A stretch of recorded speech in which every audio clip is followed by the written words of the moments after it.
There are various different training splits that can all be effective for building muscle. And while there is no universal best training split for all people, some might be more or less suitable for different individuals. So what training split should you follow? How do you determine which one will suit you best? And how can you create your own individualized training split?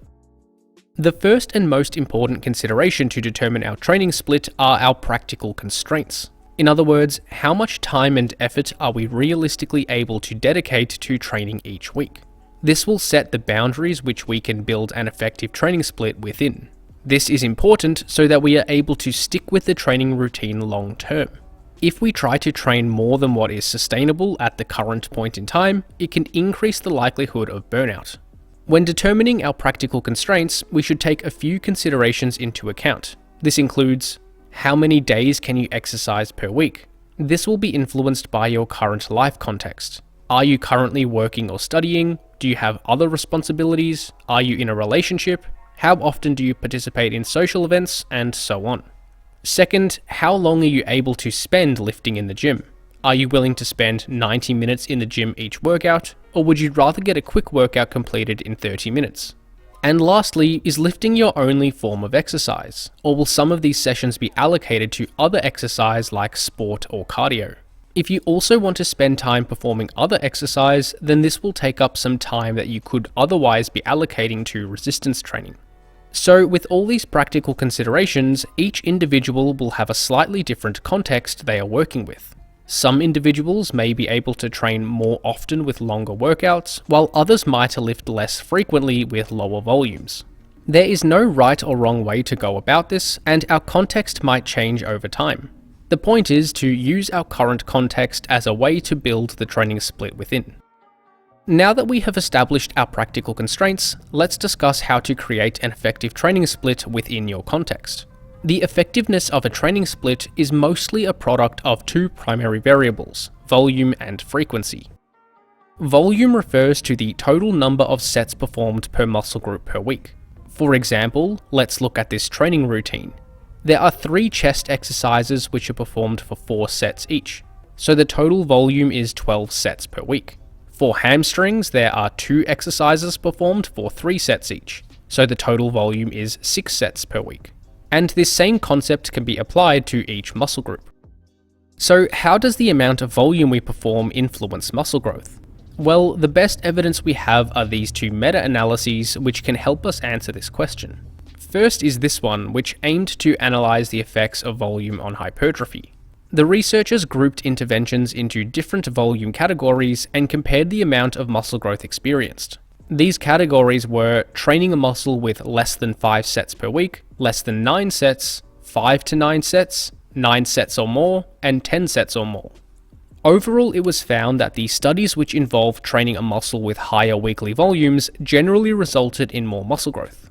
However, the highest category of volume in this analysis was 10 plus sets per week, which is probably not considered very high volume training in many lifting communities. So to supplement this paper, this meta-analysis aimed to compare the effects of moderate versus high volume training on muscle growth. The researchers compared the effects of moderate volume training, defined as training a muscle with 12 to 20 sets per week, with high volume training, defined as training a muscle with more than 20 sets per week. There was enough data to compare these volume categories for 3 muscles: the quadriceps, biceps, and triceps. And in all 3 cases, muscle growth outcomes trended in favor of higher volume training over moderate volume. However, this only reached statistical significance for the triceps. So from what we know, the theoretical relationship between volume and hypertrophy probably looks something like this. With all else being equal, more volume tends to produce more muscle growth. But there is likely diminishing returns with higher and higher volumes. In other words, each additional set yields less additional muscle growth. And it seems that significant diminishing returns start to exist once we train a muscle group with more than around 20 sets per week on average for most people. So does this mean that we should try to train all muscle groups with as much volume as possible? Well, some people might be able to, but it probably won't be viable for most people. This is because there are limitations as to how much volume we can perform. There are 3 primary limitations that might cap how much volume we can perform. First is joint stress. Doing too much volume for a certain muscle group might result in some sort of pain or irritation of the relevant joints or connective tissue. You might be able to mitigate this to some extent by manipulating exercise selection, lifting technique, and rep ranges, but there is ultimately a limit as to how much volume each joint can handle. Second is systemic fatigue. This is a general term referring to global fatigue of the entire body.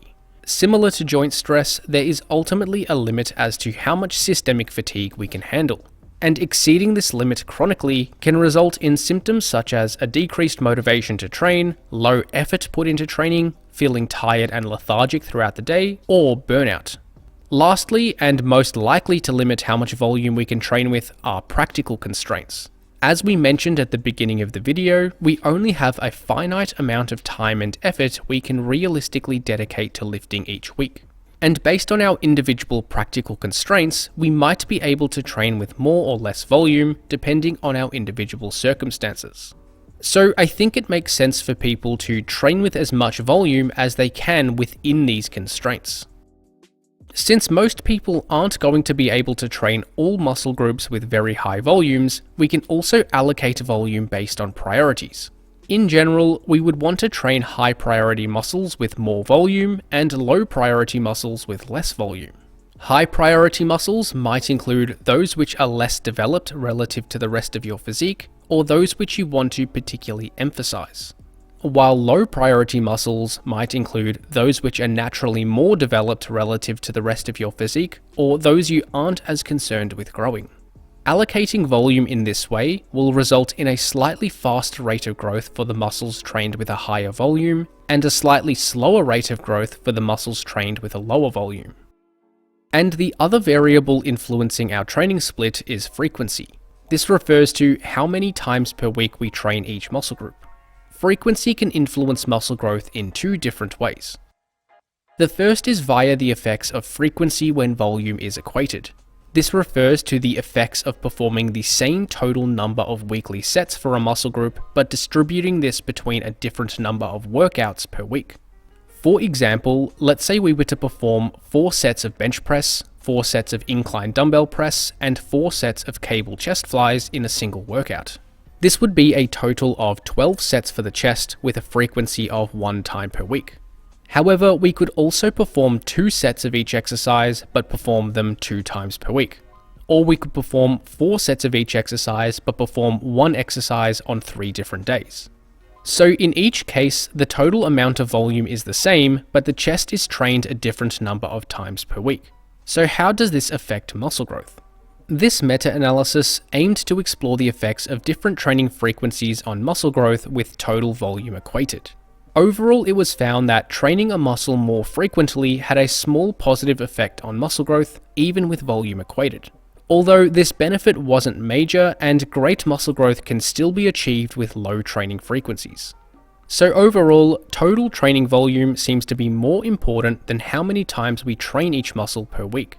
Although, if possible, we should probably try to train high priority muscles at least 2 times per week if it is viable. So our training split might be adjusted to achieve this. So although frequency doesn't seem to have a major impact on muscle growth when total volume is equated, it can have a larger impact on muscle growth via its ability to manipulate volume. The more times per week we train a muscle, or the more workouts we perform per week, the more opportunity we have to accumulate volume. So adjusting how many times per week we lift and train each muscle group can indirectly influence muscle growth via its effects on volume. And similar to the discussion on volume allocation, we can adjust our training split to train some muscles more or less frequently than others. It makes sense to train high priority muscles more frequently to help accumulate more volume, and low priority muscles can be trained with a lower frequency since we don't need to train them with as much volume. For example, a 5-day training routine could be arranged in the following ways based on priorities. A split which prioritizes the upper body could train the upper body 3 times per week and the lower body plus abs 2 times per week. If 4 sets were performed per exercise, each upper body muscle would be trained with around 12 sets per week each, and the lower body muscles and abs with around 8 sets each. Alternatively, we could adjust the training split to train the lower body 3 times per week and the upper body twice per week. This would result in each lower body muscle being trained with 12 sets, while the upper body muscles are trained with 8 sets.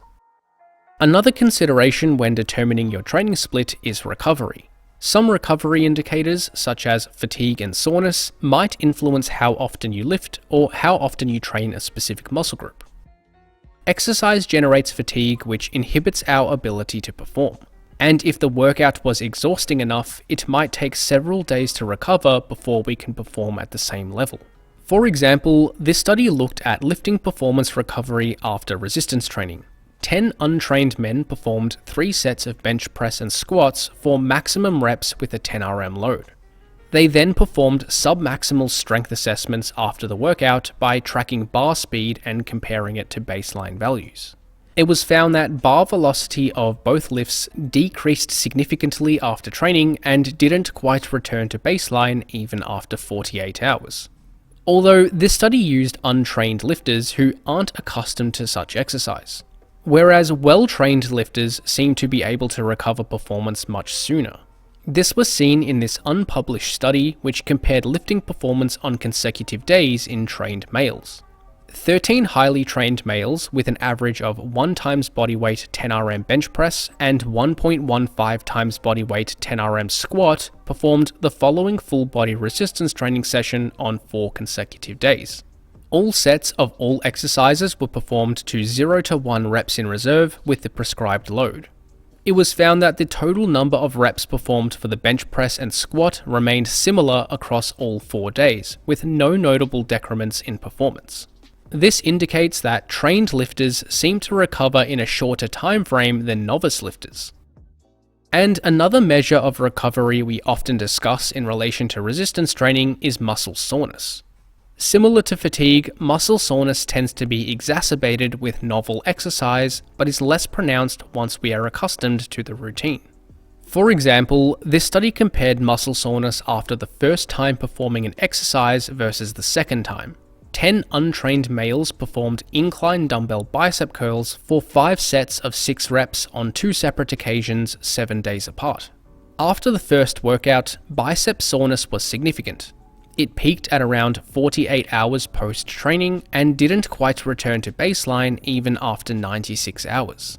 However, the second time they performed the same bicep curl protocol, soreness was far less significant, peaked earlier, and returned to baseline by 96 hours. These markers of recovery might have some implications for our training split. If we aren't well recovered, it may inhibit performance of subsequent workouts. This could hypothetically inhibit the hypertrophic stimulus, although I haven't seen any direct evidence to support this. In any case, indicators of a lack of recovery usually only seem to be a concern for novice lifters or when starting a new training routine with novel exercises. In most cases, trained lifters can recover fine within 24 to 48 hours and perform productive training. However, if you are a newer lifter, or if you find that you get very sore from training, it might be worth allowing at least 48 hours before training the same muscle group again. A common way to organize a training split is to train certain muscles together on the same days. This is because training one muscle group often fatigues other muscles, so these muscles might as well also be trained directly since they are already getting somewhat of a stimulus. For example, most back exercises will train the biceps to some extent, so it is common to train the back and biceps together in the same workout. It isn't essential to group muscles together like this, but it might help to minimize overlapping fatigue and soreness to some extent. For example, if you train the chest with significant volume and intensity on one day, you will probably fatigue the anterior deltoids and triceps to some extent. So if these muscles are trained the following day, their recovery might be somewhat inhibited. But if we grouped chest, shoulders, and triceps training all together, and then other muscles were trained the following day, there would be minimal overlapping fatigue. Although, as we discussed in the recovery section, this is probably only going to be a concern for newer lifters and less of an issue for well-trained lifters. To summarize, let's establish some practical recommendations. When deciding on your training split, we should first consider our practical constraints. This includes how many days you can feasibly exercise per week, is lifting your only form of exercise or do you also want to perform other exercise, and how long you were willing to spend in the gym each workout. Within these constraints, the effectiveness of a training split essentially comes down to volume and frequency. Training a muscle with more sets per week is generally beneficial, but has diminishing returns. We generally want to train high priority muscles with more volume and low priority muscles with less volume. With volume equated, the number of times a muscle is trained per week doesn't seem to have much influence on muscle growth, but we would probably want to train high priority muscles at least 2 times per week. Furthermore, we can adjust training frequency to influence volume too. Training a muscle more frequently is one way to add more volume and vice versa. There also may be a consideration for recovery in some cases. Newer lifters, or those implementing a new training routine, might benefit from allowing at least 48 hours before training the same muscle again, while more advanced lifters seem to recover faster and can usually recover fine within 24 hours. On a similar note, we might want to group certain muscles together. If training one muscle group involves another muscle as an accessory, it might be a good idea to train that accessory muscle in the same workout. This might help to minimize overlapping fatigue when training on consecutive days. Trainees can use these principles to develop their own training split that suits their own individual context. Thanks for watching, and hopefully you got something out of this video. Check out flowhighperformance.com for online coaching, training templates, ebooks, and more.